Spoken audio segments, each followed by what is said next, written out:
Welcome to the Businessmen and Women of Color podcast. I am your host, Ann Alston, and it is once again my pleasure to bring quality programs to all of you. I am excited because today we have a two-time return and corporate sponsor here on the podcast today. I think she's phenomenal. You guys have to check out her podcast from last year because you're going to see just how amazing she is, and she is going to be even more amazing when she tells you what's been up since 2017. So I am just really ecstatic to have her back on this platform, and just generally she has been a really huge supporter of my organization, of what I'm doing, and we have worked on a couple of collaborations together. So I'm just really excited to talk to her again today. So 2018 has definitely been one of the biggest podcasts to date. And so if you are not on this podcast platform, you definitely have to be on it in 2019. So I look forward to seeing you, hearing from you in 2019. So don't miss out.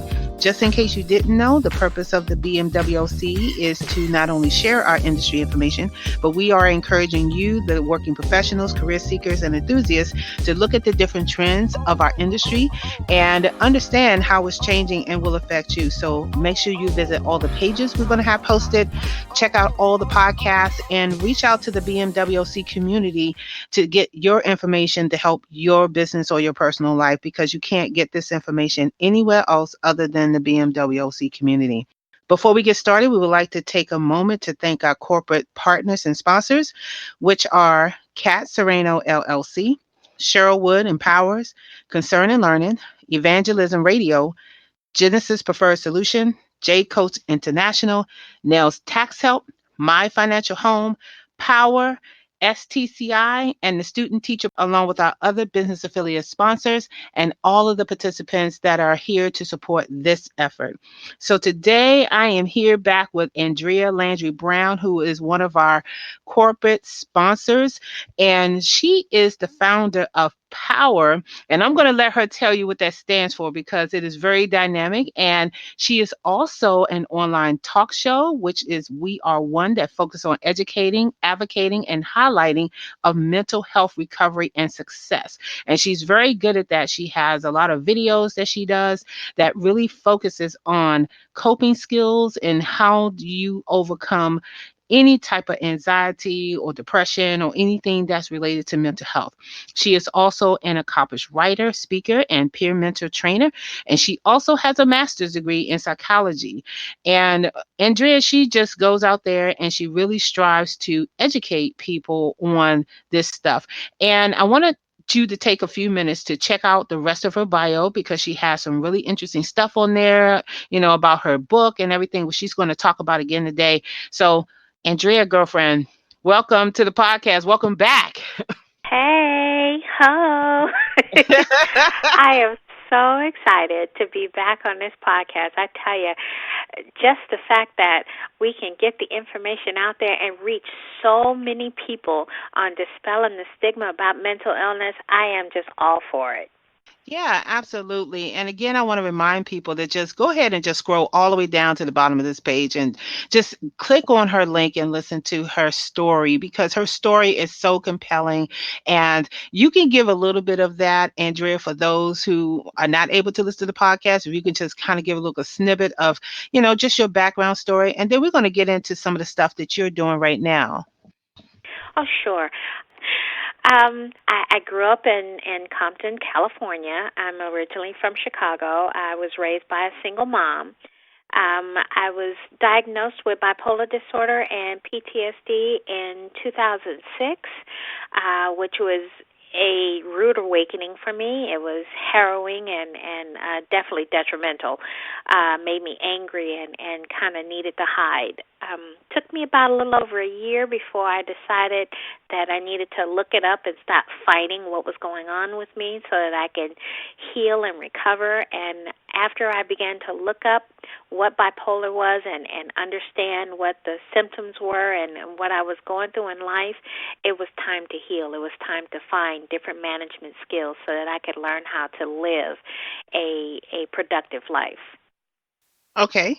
All righty. And so from then on, you got your master's degree. You gone on to do a lot of speaking engagements, and you have your live videos that you do on Facebook every week. And then you even went on to do a talk show. So let's talk about some of these things that you provide, some of the messages that you provide, because over the last year, there's been this really heightened awareness of people having different types of mental illness. And so one of the things I want to bring out, which is why I have so many people in this area, because I think people are now starting to see that we need to have some sort of regimen or some sort of therapy or something to help people with mental illness that is either suffering in silence, or they're not saying anything, or family members that's not recognizing it.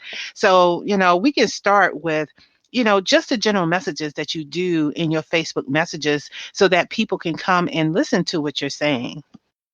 Okay, well, I'll start off by saying this is one of the reasons why I created P.O.W.E.R, which is what you were saying before about so many people being diagnosed and not understanding their diagnosis, not understanding what is supposed to happen in life next. Because I remember going through that same darkness in my life when I found out about my bipolar. And the P.O.W.E.R is an anagram. It stands for Progressive, Organized, Wellness, Empowering Recovery. And basically what it means is this. Just like when you gain weight, it doesn't automatically come overnight. It is a progressive thing. If you're eating too much, if you're doing too much or whatever, the weight eventually comes on, especially as you get older. Same thing happens when you are in recovery or even going through mental illness. There may be some type of traumatic event that happened in your life that may have triggered those particular symptoms to come on, but it gradually grows and the symptoms gradually get worse or they gradually get better. So the progressive is the gradualness of how to feel better, how to manage those particular symptoms. The organization comes from putting things in perspective. What are some of the things that are going on with you? What are some of the things that are bothering you? Is it anxiety? Is it schizophrenia? Is it bipolar? Is it depression? What are these things? And then the symptoms that you're going through, how to organize a pattern of wellness tools to help you get through those symptoms, to help you feel better. And that's what empowers you as you walk through your recovery. So that goes through my anagram. And that's what encouraged me to create the live streams that I do on Facebook last year. Last year was so empowering all by itself. I started off with the talk show, the We Are One, because there's so many negative things that we see on television regarding mental illness, and it all goes back to that stigma about mentally ill people need to be locked up. They need to be in a hospital. They can't do anything but just have nothing. So I wanted to show that, according to NAMI.org, 1 out of 5 people suffer through some form of mental illness, but they lead perfectly whatever normal is lives, okay? They have successful home lives, they have successful business lives, they have successful work lives. We're all going through some form of something to where we have to deal with it. Not everybody has a great day. Some people have bad days. Some people have bad hair days. There are times when you don't want to smile. There are times when you are feeling kind of sad. So those are like different forms of mental illness, even though it may not be severe. Now, when you go through the severity of those particular symptoms, that's what makes it be called a particular mental illness. We Are One wanted to showcase the fact that even though you're going through some things, you're still quite capable of living a healthy, great quality of life. So as I began to air those particular videos, I began to think about the different moods. I hear people talk about their moods all the time. I'm not feeling very well. I don't want to do this. My mood is just in the toilet.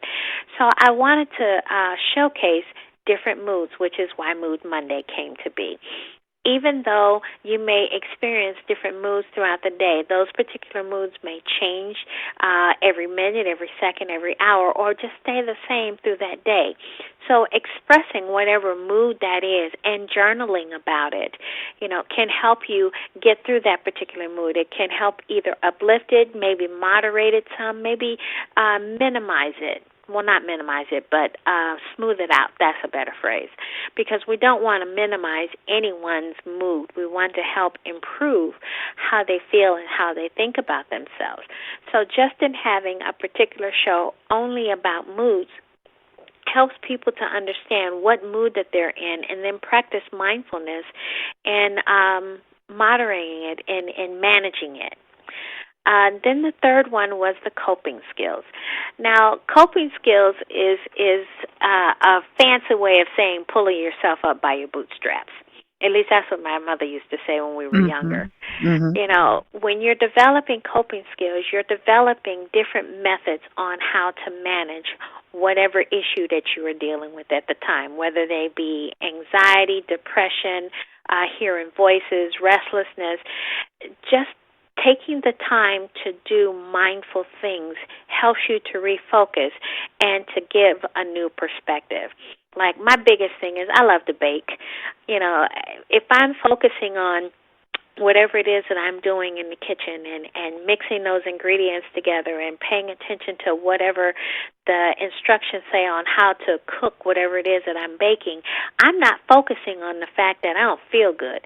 I'm not focusing on the fact that I'm angry or whatever mood that I'm going through at that moment. It helps me to redirect my attention.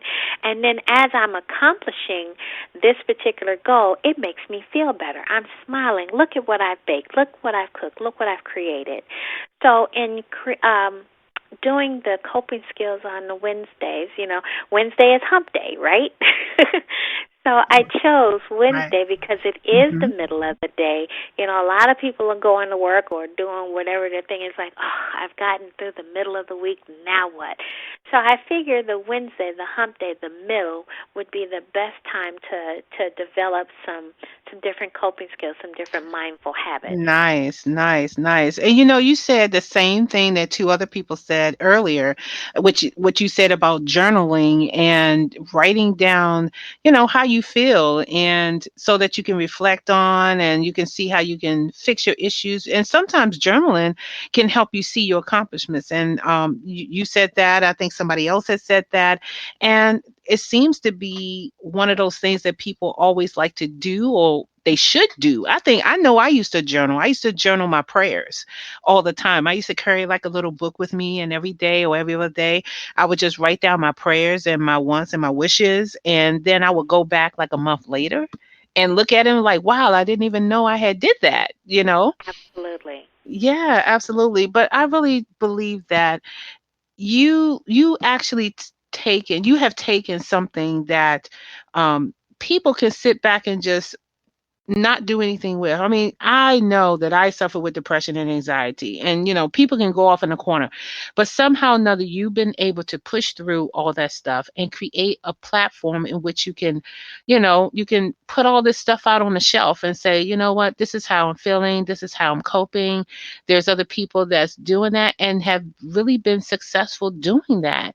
And I want people to start thinking of different avenues that's in a positive way, like what you have done, with your live videos and all that good stuff. I just really admire, and not just because you're my corporate sponsor, but I'm just saying I really admire, that I try to catch your videos as much as possible, because a lot of times you're just speaking my language, and it's just really empowering.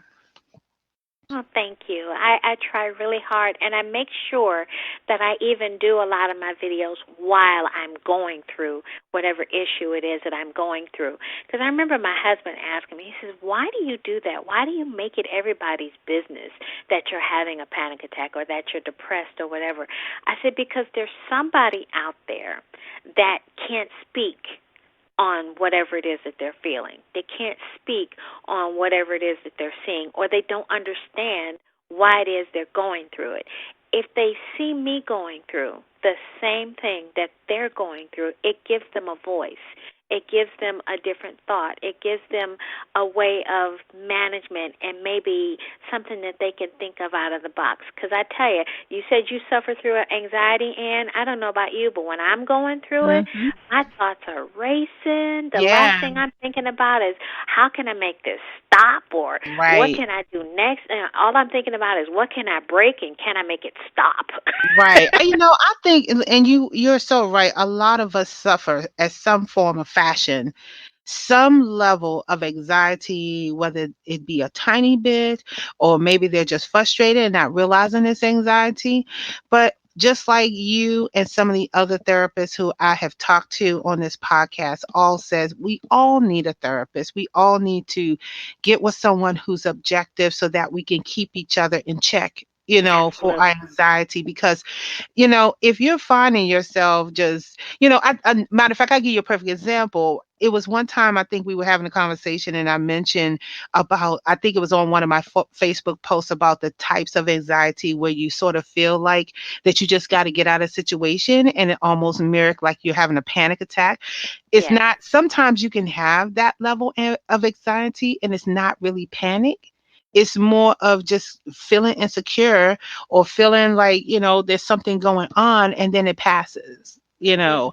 It's such a weird thing and it's so dynamic. And as we see in the news from people who are doing these shootings, mass killings, um, committing suicide, we all know now that it's not the norm. It's not the typical, this is what we consider to be anxiety or depression. It is so different now.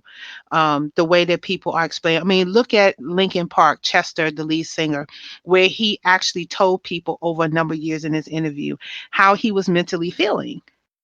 And so when he committed suicide this year, everybody is like, what are you talking about?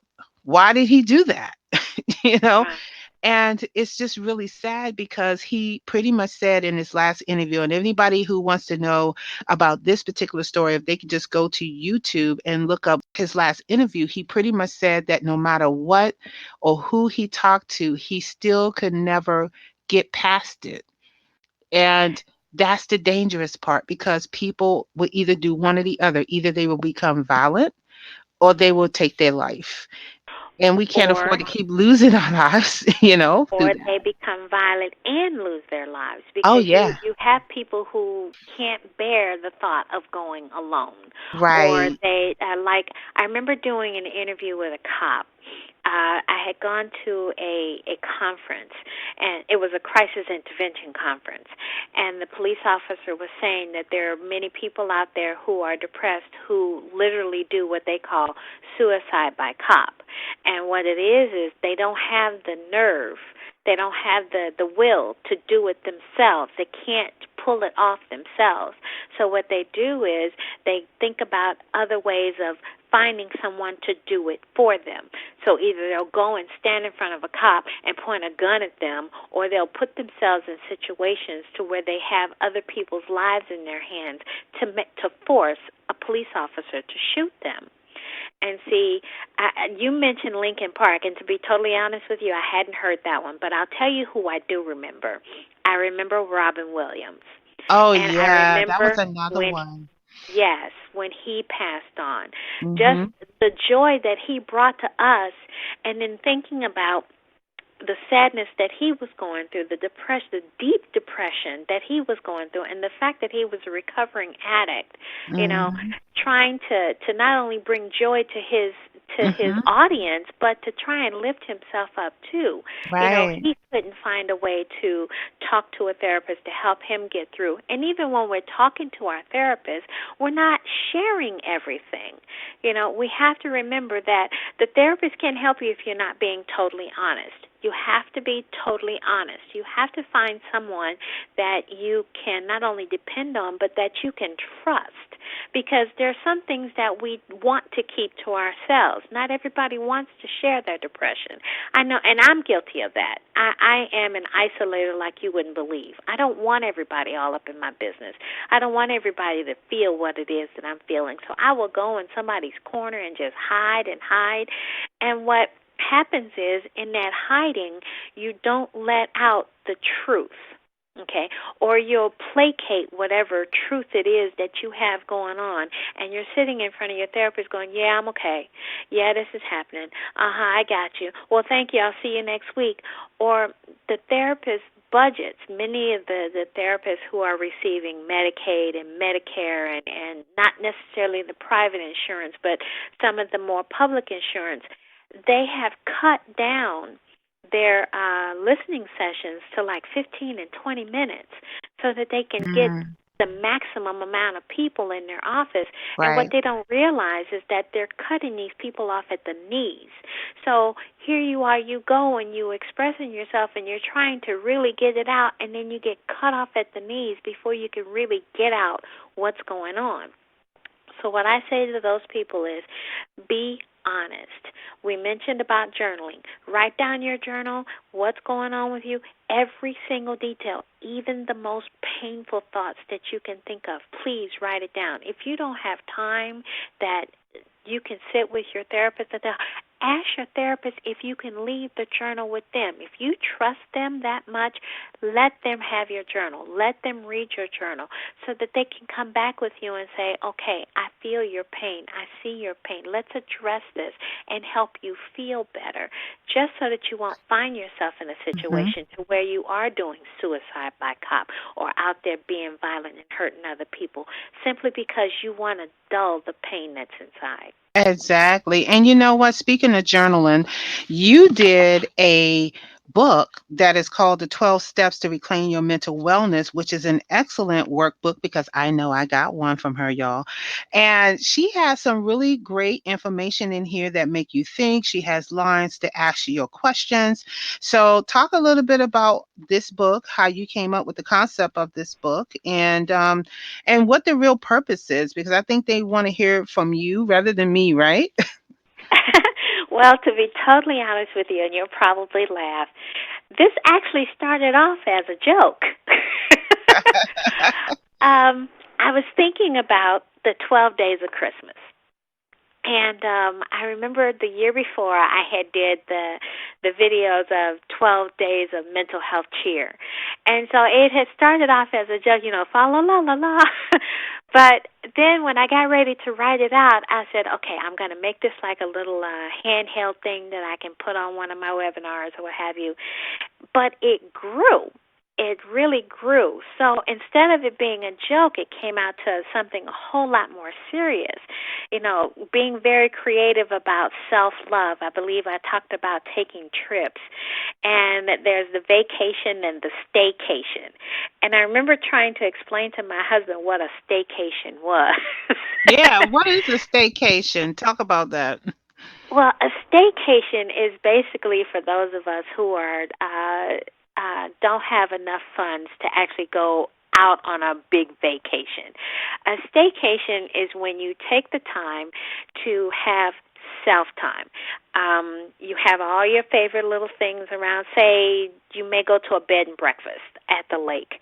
That would be a great staycation. Or turn your living room into like a cookout area. You can put a tent in there and have your a little That sounds fun. TV and then a Wow. bucket of popcorn Mm. and have your music going and then kick everybody out. You're See, there that all sounds by like one of yourself. my times.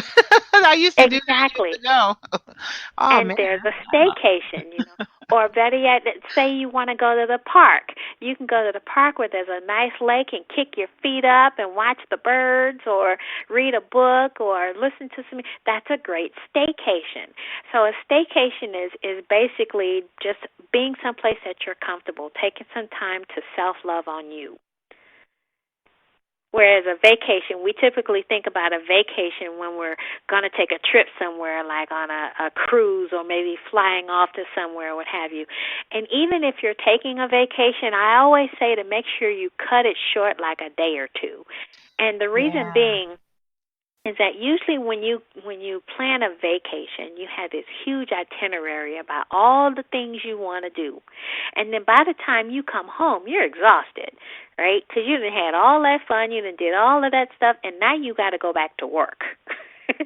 So if you bring yourself home like a day or two early, you give yourself time to reacclimate to life And then when it comes time to going back to work, you have had a day to rest, you're all chill, and then you can fix yourself back into the everyday life that you have to do. Absolutely. And I like the staycations now. I never knew that that was a name, but one of the things that my husband and I love to do is every so often we would just go and get a hotel on the other side of town that we don't visit as much. And we would have a hotel and we would go and we would go to the shopping malls and we would do all that. And it could be like for one day or 2 days over the weekend and we come right back home. And a lot of times it help us learn like what is on the other side of Maryland because Maryland is such a huge state already. So we just pick places to go and say, okay, we're just going to go and just chill out. There's no other family members and just be ourselves. So I guess that's a staycation, right? Because we're still That was in a Maryland. staycation. That's right. That's Wow. right. Okay, all right. So I guess I was staycationing the whole time. I didn't even know. Okay. All right. So wonderful. Okay. So getting back to your book and everything, what has been really the impact for people who have gotten your book? I know for me, I've actually went through and read some of the stuff, and I really like the fact that after you have given some advice, you actually had them do an activity. And so, what has been the feedback from other people who have gotten your book and worked through the workbook? They like the activity because it gives them a chance to think outside the box. It's kind of like what you said earlier about you were staycationing and didn't realize that you were staycationing. When you give people ideas and everything, it's kind of like you're giving them advice. And sometimes you know what they say about advice. Well, if I wanted your advice, I'd have asked for your advice. But when you give them ideas and then you have them write it out, then they can come up with their own ideas as well. It's like, okay, thank you for tipping it off. It's like clicking on a light bulb. And that's what I've heard, especially about the sense of humor part of it, because I believe I covered like movies and I covered slips and falls and other things. And I'm always dating myself. You remember the Kool-Aid commercial? No, it was the Hawaiian Punch The commercials where high, you that's fall right. back and everything. That's right. Yes, I believe I covered that in there too. And people were like, I never really thought of a sense of humor to really bring out or help me feel better as part of my wellness. So they were thinking about some of the things that made them laugh or some of the things that they like to watch or like my husband likes turtles. I have no idea why, but he does. My And husband whenever had turtles. I mean, we had turtles. We had two turtles.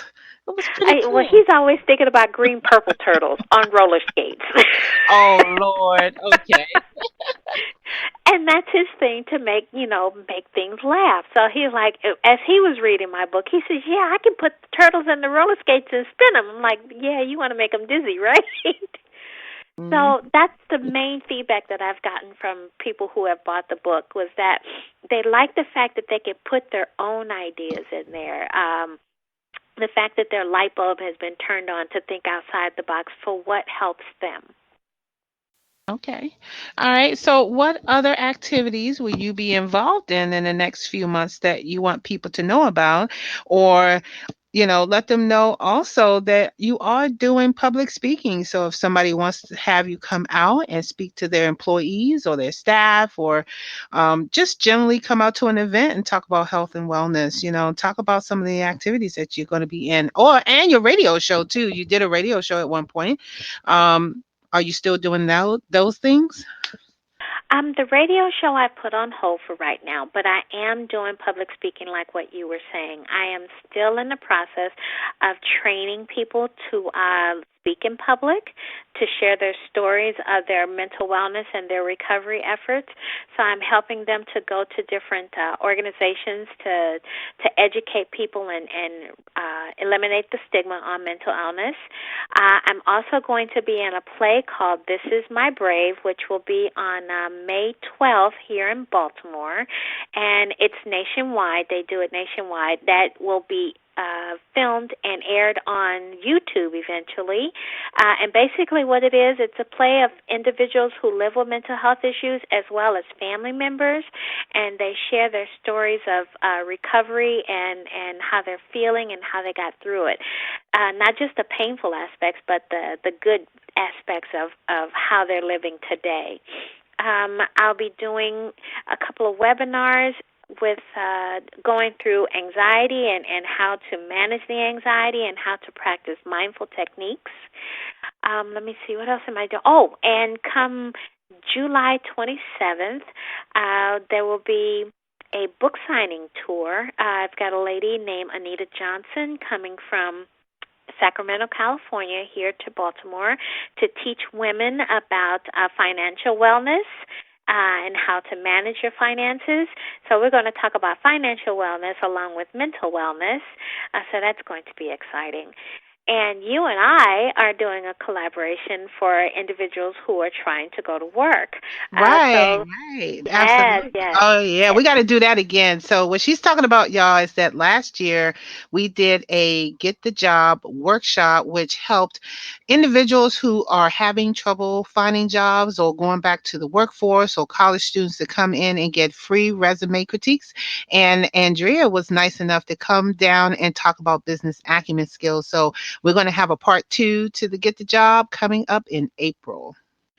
Yes, and I'm really super excited. I'll be talking about mental wellness on the job, and basically what that is, because you covered it earlier, and about sometimes when you're anxious about finding a job, we'll talk about how to manage your anxiety and consider the things that you can do and the things that you cannot do, what your employer is expecting from you, how to communicate with your employer, and how to take care of your mental wellness while you are not only looking for a job, but even after you've found the job.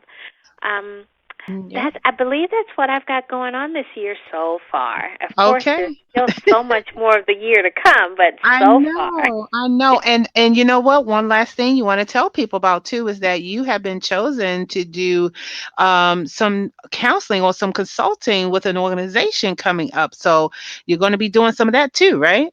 Yes, yes, yes. I've got an organization who is seriously considering implementing my 12 Steps program as well as my What's in the Name program. And the What's in the Name program is basically designed for individuals who are newly diagnosed. As I said before, when I was first diagnosed, I was very angry, couldn't understand what was going on, and so heavily stigmatized that I literally thought that I was going to be locked away in a psychiatric facility forever and ever. Amen.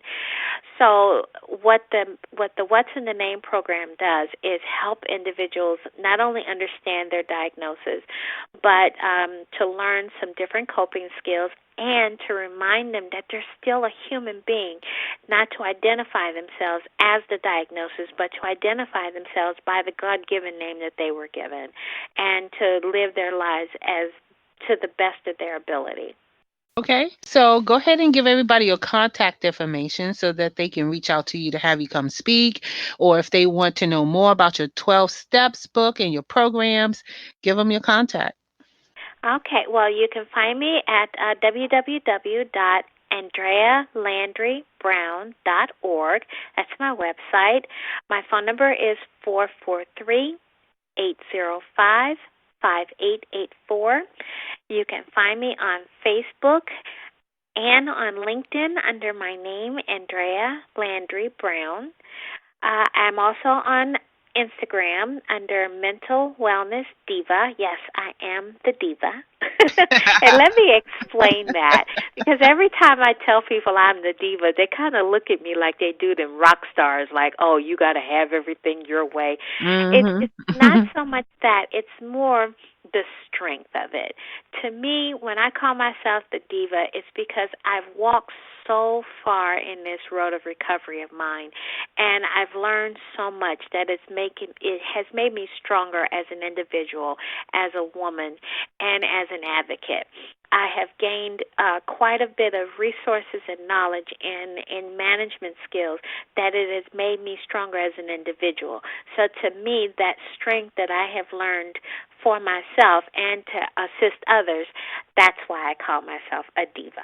And you sure are a diva. And I really appreciate you coming back again, and not only just doing that, but just being supportive and participating in the cause to pay it forward and educate. And so I am a huge component of that. And so forever grateful for all the help and support that you have given Austin Tech, and some of the things that you have done, even on Facebook Live, to everybody else who is listening to your platform. And so everybody who's listening to this podcast right now, you already heard it from Andrea. You're going to hear from a few more people here that is going to be talking about mental illness, because it is a growing problem, but it's also a way to resolve it if we pull together all of our resources and really help people deal with their anxiety, deal with depression, or even deal with just getting therapy, because it's life, and life is hard. And so we all need to have somebody objective, somebody who cares, and somebody who's consistent in our lives that can help us work through some of these issues, because we cannot no longer ignore the fact that people are suffering with this, or even showing signs of this, because as you see, we ended up with disastrous situations. So Andrea, thank you so much for being a corporate sponsor for the BMWC. I am really appreciative of you on this platform. Thank you so much for having me. I have enjoyed